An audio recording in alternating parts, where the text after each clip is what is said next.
আজ মা বাড়ি না থাকায় আমি রান্না করলাম, তাই তাড়াহুড়ো করে দুটো ওভেন একসাথে অন করে নিলাম। কড়াইতে প্রথমে তেল গরম করে এক পাশে মাছ ভাজা বসালাম, আর এক পাশে তেলের মধ্যে রসুন কুচি, পেঁয়াজ কুচি আর পরিমাণ মতো লবণ হলুদ দিয়ে মাছগুলি দিয়ে দিলাম। এরপর কেটে রাখা আলু বেগুন দিয়ে পরিমাণ মতো মশলা, হলুদ, লবণ আর লঙ্কা গুঁড়ো দিয়ে দেবো। তবে মনে রাখতে হবে লোটে মাছ রান্নায় কিন্তু জল ব্যবহার করা যাবে না, আমি এখানে একটু জল ব্যবহার করি।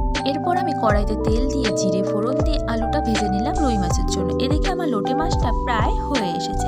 আর এই দেখো, এদিকে আমি সজনে ফুলের জন্য আলু, বেগুন, টমেটো, লঙ্কা কেটে রেখেছি, আর সজনে ফুলগুলি ভালো করে বেছে ধুয়ে রেখেছি। এদিকে আমার রুই মাছের মশলা কষাও হয়ে গেছে, আমার লোটে মাছটাও হয়ে গেছে। দেখো, লোটে মাছটা আমি কিন্তু শুকনো শুকনো করে রান্না করেছি। এখন আমি সজনে ফুলটা রান্না করব। তার জন্য কড়াইতে জিরে আর লঙ্কা ফোড়ন দিয়ে আলু, বেগুন আর পরিমাণ মতো লবণ হলুদ দিয়ে দেবো। এই দেখো, আমার এখানে রুই মাছটাও রান্না কমপ্লিট হয়ে গেছে। এরপর আলু বেগুনটা সিদ্ধ হয়ে গেলে টমেটো দিয়ে দেবো। তারপর কিছুক্ষণ পরে